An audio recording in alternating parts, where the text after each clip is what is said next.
is by Ian Jarvis. And Ian, give us a little history about yourself and then your presentation. Very much looking forward to hearing. Can I share my screen? Yes. One sec. You can now share. Thank you, Jenny.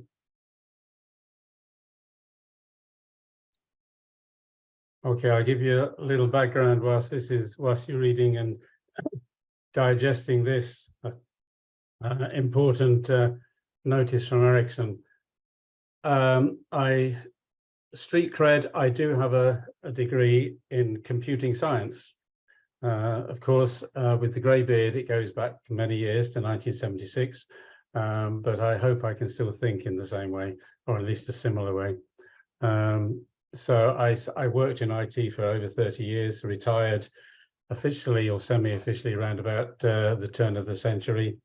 And I've been looking at radio frequencies ever since as they grew. Of course, my IT career didn't include those because they weren't there in 1968 when I first started working on computing systems. So that's my technical. I do other things as well. I volunteer in Bhopal at a clinic there, 1984 disaster, you may remember, some of you. And yeah, that's it. That's about it for me. So Bhopal had to do with Bhopal, India, and that was a disaster. Actually, well, yeah, the holding company was actually Bhopal or Union Carbide Company, Hong Kong Limited was the official headquarters of that factory in Bhopal. Yeah, but it's Union Carbide Limited. Yeah, it's a long story. We won't go into that. We can go into it another day with pleasure, but it's not for here. And as I've only got 15 or so minutes, I need to rush through this like a wind, like a hurricane coming through your meeting. So anyway, I don't need to tell you about this. So you've had a chance to read it, and that's what's coming to us all. So we'll quickly move on, because the thing that's behind it, of course, is this climate change, climate emergency that we've got. You may be wondering why on earth that's got anything to do with 5G. Well, it's got something to do with 5G because that's where all the industry is beginning to get on board with it. So they're saying these things that 5G is going to save the world. And despite the IEEE putting out a paper which says the very waveform of 5G is a battery vampire. And in fact, the industry itself is admitting similar things as we go along. One of the reasons why the waveform is a battery vampire is because it's a completely different technology. It's what they call beamforming. So, and it's that forming into what they call a collimated beam. It's a parallel beam. It's not a focused beam like that. It's not focused. It's a parallel beam, and it's highly technical. I do have a guy who tried to explain it to me once, but I'm no longer ultra tech anymore. So we need to think about that. And how do these claims stack up that they're claiming? Well, when you actually read the documents, you find they miss out a hell of a lot of stuff. This is just a short list. I could have gone on for slides and slides and slides about this. So you can read all those things that they're actually not talking about. They're not even mentioning the cost of their admin offices, their data centers, their research budgets as well, which is enormous. If you ever see behind the scenes on one of their radio stroke TV shows, you see major.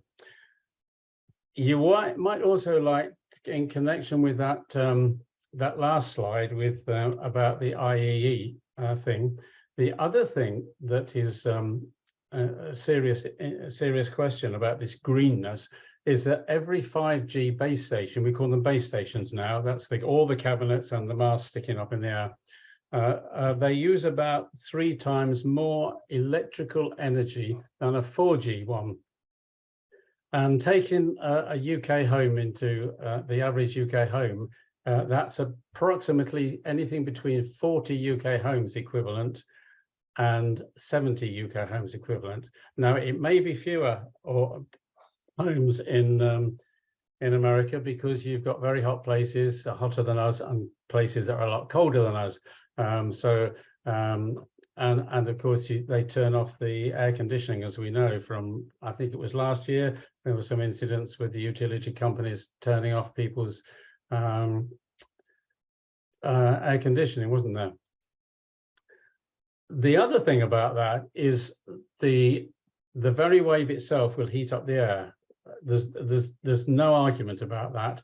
It does heat up the air. You use your microwave oven and it heats up tissue inside your microwave oven, incidentally at 2.4 gigahertz, which is one of the 5G frequencies, using a lot in the UK. And of course that jiggles up all the water molecules. So you might think about yourself being in a big microwave oven. But also, as you've walked past some of those 5G base stations, you'll often hear this whirring. It's a cooling fan. So that is blowing out hot air into the city, particularly in the city. It could heat up, cause 1 or even 2 degrees heating in a big city. And of course, that would be totally anti to the climate emergency, wouldn't it? So what are they doing rolling out this stuff when it's burning more electricity and blowing out heat into the very street that they're trying to tell us they want to keep cooler? So that's where their claims about as a green agenda go, really. And we also have to remember that we've got all this lot as well. In the UK, they're closing down 3G. I don't know about the States, of course. And 3G arguably is the most efficient in terms of energy. The others, it's also the less radiating.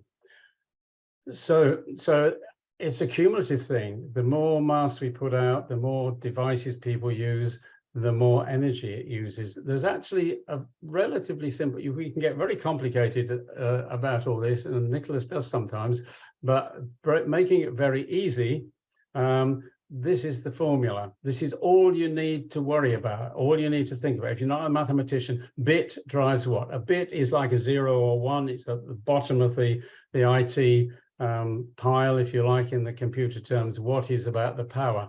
Basically, that means more data means more electricity. It is that simple. So with all these masts being rolled out and being told we need them much closer together, so we're going to have much more of them, they're also going to bring in all sorts of other things. That's going to use more electricity. How does that sustain with the climate emergency that's going on at the moment? And there's a couple of other things you need to know about 5G as well. That's its range of frequencies that it can use is much bigger than 3G and 4G. And what you've heard about is probably what they call millimeter waves. That's very fast, very low latency. That means a very, very fast response time. But the disadvantage is it's a short range. It will only go 50 meters is what our councils tell us in this country. And also it's easily stopped by wet leaves and car parks and things like that. But if we look at what Nokia itself says, you can't seem to see the top of that slide, I'm afraid, but this is actually a picture from a Nokia website. I stress that it is not me blaring on, okay? And when we look at the low level frequencies there, you will notice what they say about that. They say we can service thousands of customers within hundreds of square miles with just one tower. Now that's Nokia. Again, I stress that, saying that. So why are they having to put all these ones up? Because these up to about the 3.5 are the range of frequencies that are being used out in the public.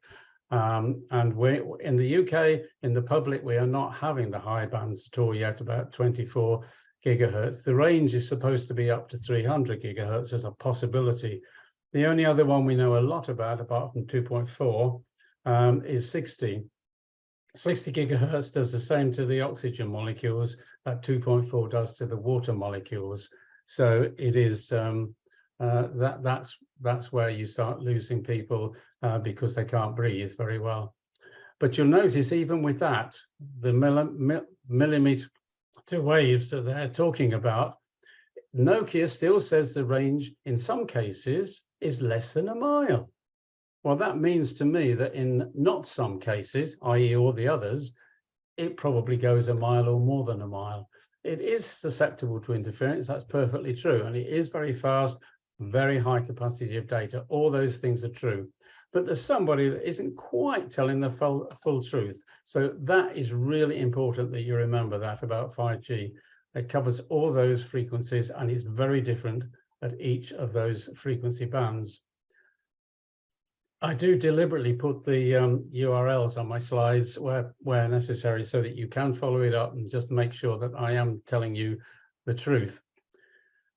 And believe it or not, we do actually have a standard. There isn't much of a standard for 5G at the moment, but it does come from, well, when I say we have a standard, we don't actually have a standard, we actually have a guideline. The ICNIRP, as we call it, I'm sure you all know this, has a guideline, puts out a guideline, and our countries are they can choose or not choose to follow that guideline as their standard. In the UK, we have adopted it hook, line, and sinker, and I think also in the States you have as well, pretty well. But there's another type of green apart from pure power, which is why I'm looking at the Ignite, because this is the message in the very first sentence. It's for humans.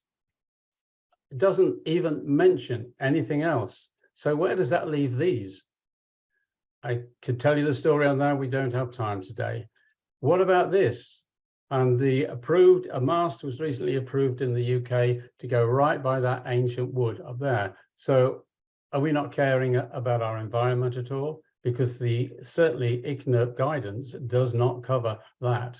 And there's a few other things it doesn't cover as well, which makes it really interesting. Notice that first one, anyone with metal in their body. Now, I did a quick survey. I was talking in Glastonbury a couple of weeks ago. I did a quick survey, 200 people. And at the end of the couple of minutes where I went through a list of potential metal in your body, the one woman still claimed that she had no metal in her body. That's 1 out of 200.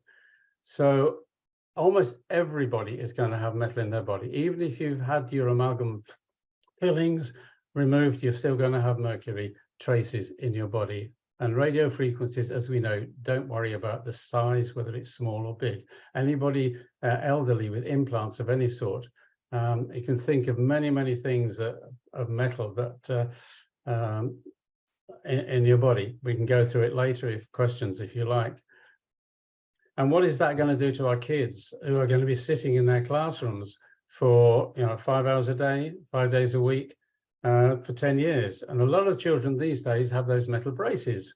And even young children are having piercings in their ears these days. And piercings and braces are going to be just as effective as metal actually inside the body.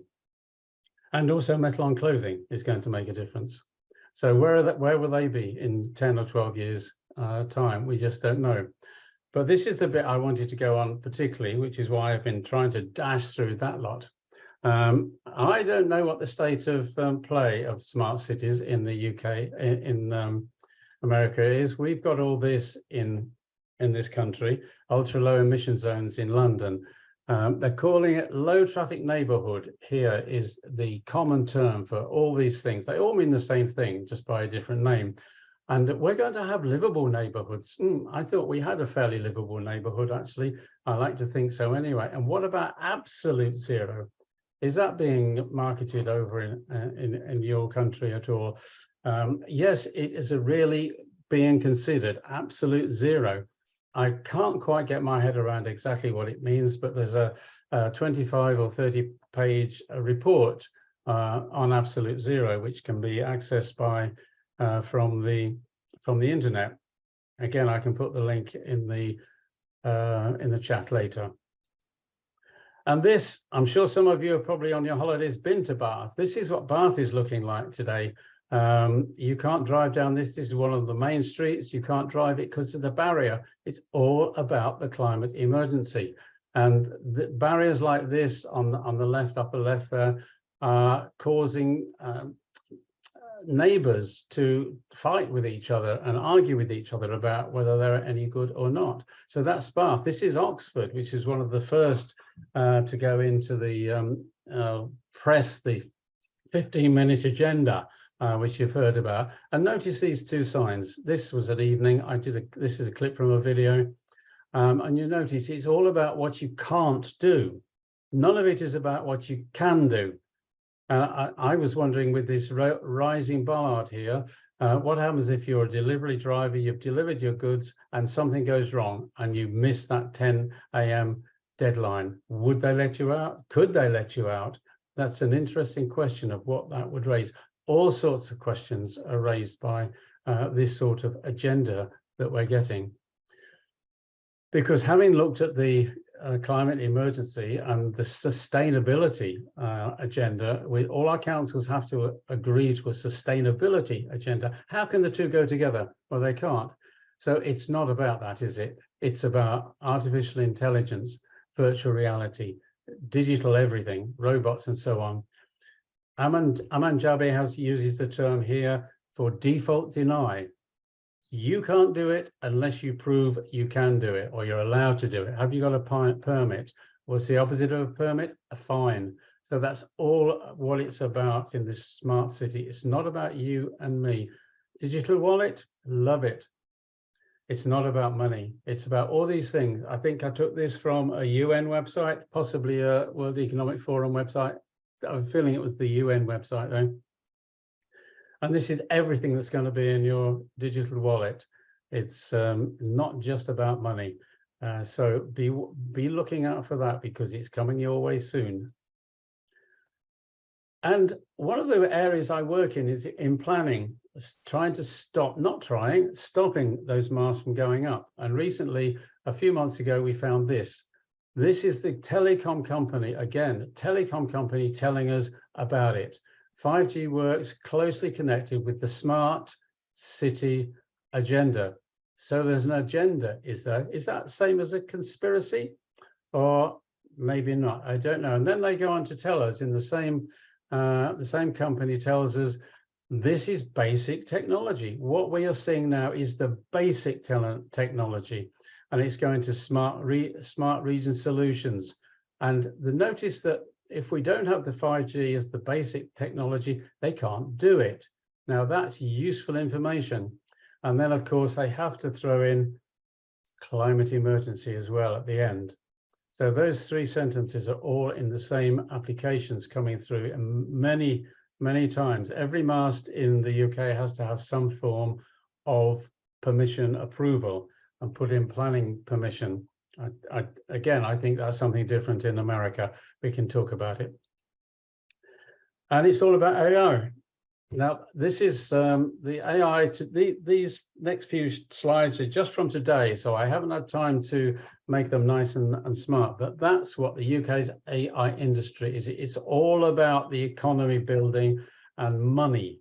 And the NHS, our health system, says exactly the same. It's not about me getting a better service. It's about saving time and money. That's what they're pushing it for, not helping me, making my experience of the NHS better. And going on to what Nicholas was saying early, this was from another station in the UK. And Maui had been lined up some while ago to be a smart island. So is that what all this is about? All these possibly these fires? Because this is showing us that directed energy weapons are actually real. So thank you, Nicholas, for introducing that earlier. If you thought it was a fiction, then they're not. This is this article has been, or document from the Defence and Security is a UK document, so we know it's there. And this also, again, sorry for not clearing it up. Directed energy weapons are systems capable of discrete target selection, emit laser or radio frequency energy to cause disruptive, damaging or destructive effects on equipment or facilities.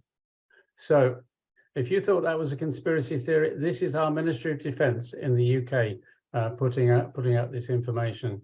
So if you thought they were a conspiracy, they're not. Another smart island to be is Tenerife. So you can see that the agenda mentioned in that Clark Telecom document is actually marching on rapidly as we go forward. And I came across this today. I use a Windows machine, and I've now got an AI-powered Copilot thanks to Microsoft and Bing. Unfortunately, I don't use the Bing browser, so I don't have that. Yeah, you've got to have a laugh sometime, haven't you? And unfortunately, I can't hear the laughter. This is why I hate doing talks on Zoom. And I think there's a real point there. But what can we do about it? Can we do anything at all? Well, actually, again, I can't see hands going up, but if anybody's got one of these, it's a doorbell. In Wolverhampton, loads and loads of people have got them. Wolverhampton's a big city in the Midlands. What about data protection? Anybody who comes through it within 40 feet, or that's 15 meters in English speak, is going to be recorded either visibly or audioly. And that, how do I know that? Because down here on the bottom right, you can see it says history. Anything that can give you a history, I know well from my IT career, it means it's collecting data on you, on everybody. It's indiscriminate. There was a case a couple of years ago where somebody got fined a very large amount, may have been as much as 100,000 for pointing one of these at his neighbor's garden. So it's a very serious question. And we've got lots of other so-called smart devices, your speakers, etc. And what about this? How many people knew all about your car is actually collecting data about you? Now, we're buying these things, whether it's a doorbell at a few pounds or a car at a few £1,000s, and then they're taking all the data. And what do they do with the data? They sell it. The same is true of the utility companies. So it's all happening. So we've got to stop and think now and again, really where we are at the moment, because we could be in a serious pickle. What we've got to do is question everything. Always ask for proof, whatever it is. This is a smart street light. So these things, then we've got to educate ourselves first. Read lots of things. Read everything about the United Nations Agenda 2030, is it now? I think we're up to. Educate your councillors, the council. We call them councils. I'm not sure what you call them. And work together. It's really, really important that we work together. We all need support at different times. And as you are doing now, that was a good experience of watching you build that team for backup. We are change. If we want change, it's going to come from us. We need to be more afraid of what will happen if we do nothing than we are of what will happen if we do something. That's the nub of where we are now. And I leave you with this thought.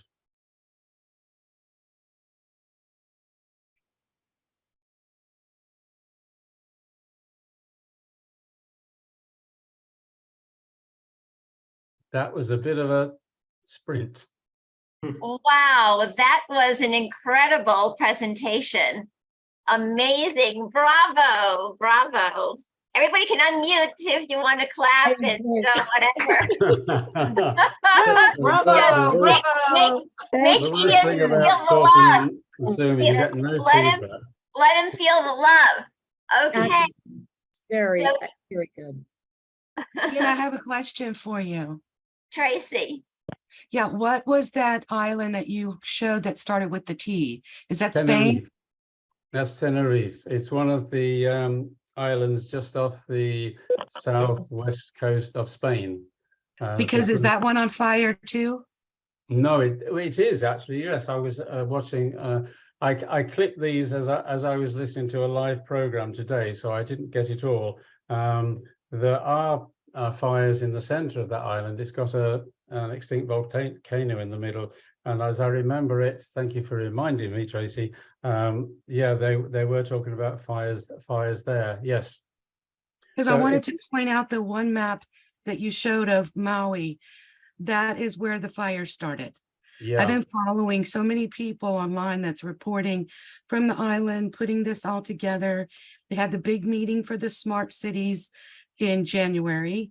Then their governor went over to one of the WEF meetings talking about the smart island. He wants to make the whole island a smart island in these smart cities.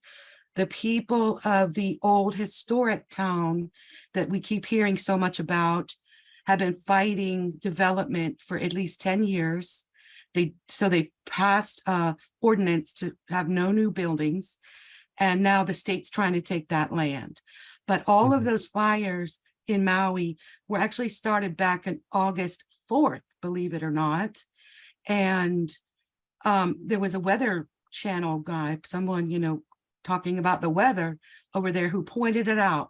And all of those little marks on the map that you just showed were the places where the fires were going on. So they couldn't put them out in 4 days or 3 days. And then all of a sudden they blew up on the 7th. This is so suspicious. And these are all targeted for the smart cities. And the 5G is a weapon. It's also a surveillance tool. It's not about your internet or your phone. This is coming, and this is the plan, and it's terrifying. It is, yeah, and you're right. The news site I was looking at today, and it's got a lot of video from Maui, is UK Column. Yeah. And some of you probably watch it already or listen to it. And they had the first 20 minutes or so was primarily about that. And it's a very good watch. And you can see the strange way that the residues, the ash residues that we've seen in everything from 9/11 to all sorts of other places, that strange ash on the ground. And some things completely destroyed, no existence, and then there's an odd building that is just left there, not touched. And some of the trees have still got leaves on them, and the houses next to them are burnt. Right. Something is not adding up, is it? Right. Well, so the houses, just like in the California fires, are disintegrated. That doesn't happen in a wildfire. No, What is you're right. happening is when these weapons hit them, anything that's metal inside that home explodes like metal inside of a microwave. So the house is disintegrated and leveled. A lot of these houses in Hawaii had cement walls, concrete block walls. How are those disintegrated if it wasn't explosions, right? Yeah. And the one other Very point I'm interesting, trying to yeah. make before I keep you too long was they're also correlating this with the destruction of the cities in the US. All these cities in the US that they're letting just go haywire with the crime and the immigrants, New York, San Francisco, Oregon, all of these cities are being left to self-explode and just let all the businesses move out, let all the peoples move out, because that way they can come in and help us by making it a new, pretty, smart city. So it's all connected. That's my 2 cents. Thank you. Thank you so much, Tracy. And Ian, your presentation was so fantastic that we've been getting questions in the chat about whether it's online or how we can get to your presentation. I can certainly send you the slides. I will have to. I had a lot of jiggling about and new creation today, and I don't use PowerPoint, so I can't just dump it in PowerPoint. I'll have to transfer it over to PowerPoint, and then if we have time, I'll save it in the chat if I manage to do that before you finish. Otherwise, I'll send it to you. All right, that would be fantastic. And if the file is too large, we can set up a Dropbox, and then you can put it in the Dropbox. Okay, fantastic. Thank you so much. And Fred. Ian, thank you for adding our the depth of our challenge and the opponent to the discussion. There are formidable grouping of agendas that are coming together to support this 5G thing. My question for you, with your experience in computers, is this: could we find a group of people to develop an AI that would assist us in this resistance? I think we could. I mean, have you read Mo Gawdat's book at all, Frederick? What is that? No, I haven't read that book. Scary Smart. Okay. I think he still lives in America. I think he's Egyptian. It's called Scary Smart. And he's got something in that about that. It's an interesting book. And yes, we can, because of course what AI always, and I'm not an expert on AI. Before I talk about this, if there is anybody expert there, please come in. You have to train it in order what you want it to do, and you give it a paradigm. So, for example, remember the film 2001? Mhm. How the onboard computer was given the basic most important thing is the mission to complete, so that when the crew started talking about abandoning the mission, getting rid of the crew was what Hal did in order to do the mission. That was his number one. If saving the crew had been his number one program, then that's what that computer would have done. So some of it depends upon, yeah, can evil people get hold of AI? Yes, of course they can. Can good people get hold of AI? Yes, of course they can. One of my, I'm talking about. I'm a very basic guy, Frederick. And what I'm thinking is, if they do all this in the UK, we don't have enough power generation to support it. It could just blow all our electricity generating systems. And I'm really hoping that happens if it all goes on board. That could be, but anyway, I interrupted you. I'm sorry. I was just going to suggest that to be able to compile and analyze information and to send out notices and to basically enhance our ability to resist with utilizing AI would be fighting fire with fire.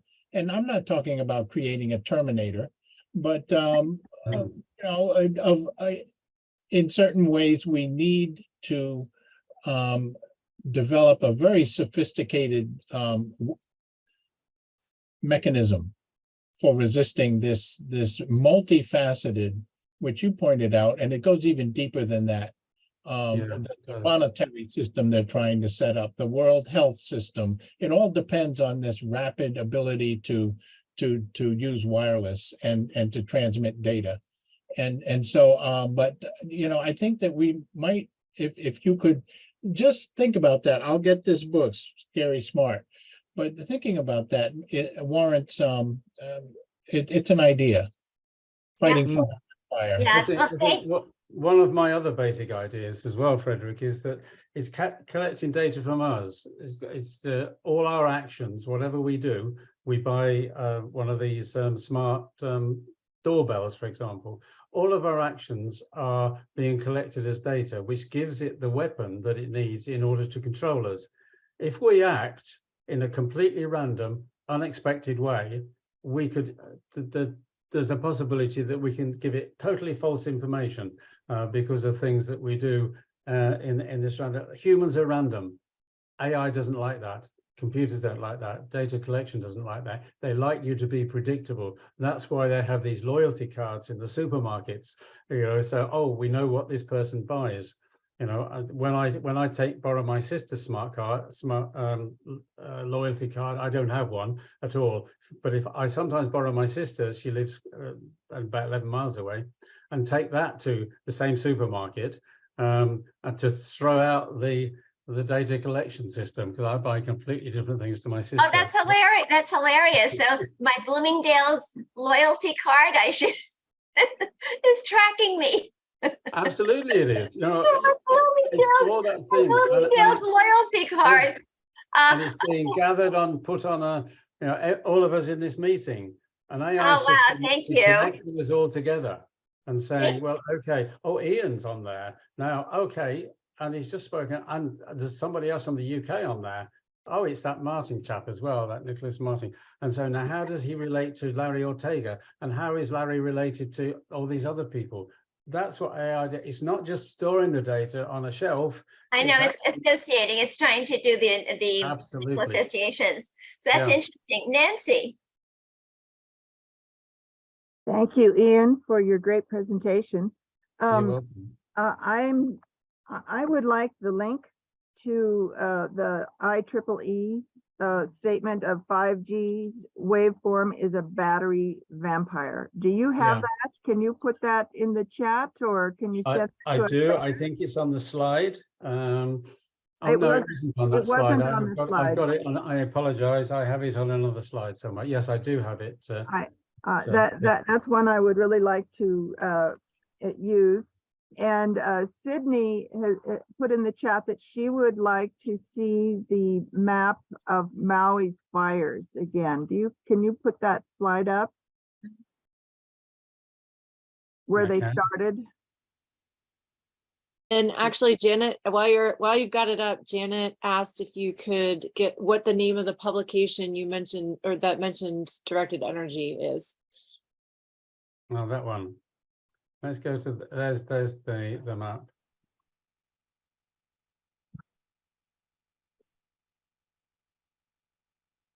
That's the Maui map that was on the program today. On the Smart column. Maui. So did these small fires start before all the wind? No, So the small fires started and then there was the big wind, and that's when all the electric lines went down? I'm not sure of the details. Tracy may know that better than I. It was Tracy, wasn't it, that spoke about that? All right, can I jump in with Tracy and Ian for a second? Tracy, did you see on some of the social media sites some video that showed that the fire started at the exact same time, and there's a video of this super bright flare that some camera caught in the woods of, I believe it was the main city, left behind the city, but at the same time there were two other fires around the same time, and the wind was, or I saw the video of this bright burst of light, very unusual brightness. Don't know if it was, they're saying it could have been the media was claiming it could have been the power lines, going down on the grid, but it was an incredibly bright fire. I mean, not Right. incredibly Yeah, bright. I just put that in the chat. Videos like that, yeah. Yeah, this map right here that he's showing was also, there was a weather report. One of the YouTubers showed a weatherman talking about all the fires that started in these particular places, believe it or not, on August 4th. Okay, the devastation didn't happen until August 7th. So they had what, 3 days to put out some of these fires. But that big explosion that you're talking about is what everyone's saying was the directed energy weapon caught on tape, not the poles going down. Okay, and now this island has all sorts of money, all sorts of income to replace these old wooden electric energy lines. There's no reason for that on an island, especially that's prone to, hurricanes and whatnot. They just didn't use the money for that. Instead, they're trying to invest the money into rebuilding in these smart cities. And to do that, they've got to burn the natives out. These natives that have these, held these lands for years. But the craziest thing was the one person on the video showed the newscaster with a little map like this that pointed out where all the fires started exactly on August 4th. But then the big fire happened in La Jolla, with the winds and all that. But yeah, that big flash of light, I saw that too. And it looks like a dew weapon. Same as what they were talking about in California. People had video of what looks like dew weapons or some sort of explosion. That you won't see an explosion like that if just a power line goes down, not that bright anyway. Maybe a transformer, but that was just huge. It looked like it was in the forest and just like a huge weapon strike. well, that's very interesting that it's coincidental. That's that the smart cities smart areas are going to be around the areas where the fires were. So Mm. thank you very much. And One if quick question, Odette, I can't really see these. Are those dark blue dots, Ian, are those aren't where the fires started? Those are, if I can read it, some kind of a charging station? Yeah, that's right. Yeah, this is all sorts of things. Yes, no, it's not where the fires started. It's it's all to do with the charging, isn't it? The bulk batteries and things. Yeah, yeah, that's what it is. So did those fires that started August 4th, were those in areas that were inhabited, or were they uninhabited areas? I want to cross the whole. And Tracy's probably your expert on Maui more than I am. I live a long way away. Yeah, Lahana, I don't live there. I it's just saw around that. this area, isn't it, Tracy? Am I right? Yeah, the weather reporter was showing several. I think there was 4 or 5, and there were the 2 up here that you're showing by Lanai, and then down here, what is that? Makala, Kanihili. He showed Yeah. 4 of them, and then one up in the mountains too. So there was 4 or 5 places on the map that all started on fire on August 4th, which is very odd. And you know, I'm in Florida. We've had hurricanes before many times, and you don't have 60 to 80 mile-an-hour winds when a hurricane is 200 miles away. So all of this is weird. And just like the California fires, they had a big wind come out of nowhere that spread them after, you know, the dew weapon or whatever hit.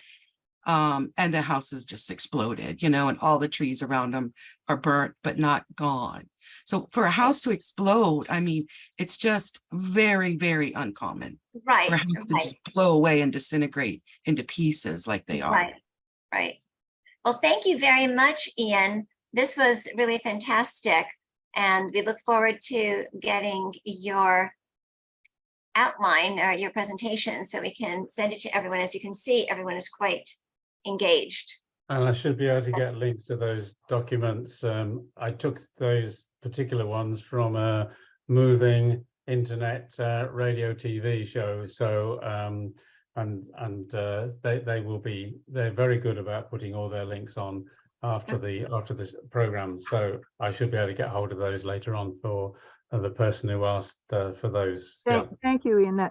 Thank you. Yes, bravo again, bravissimo. Okay.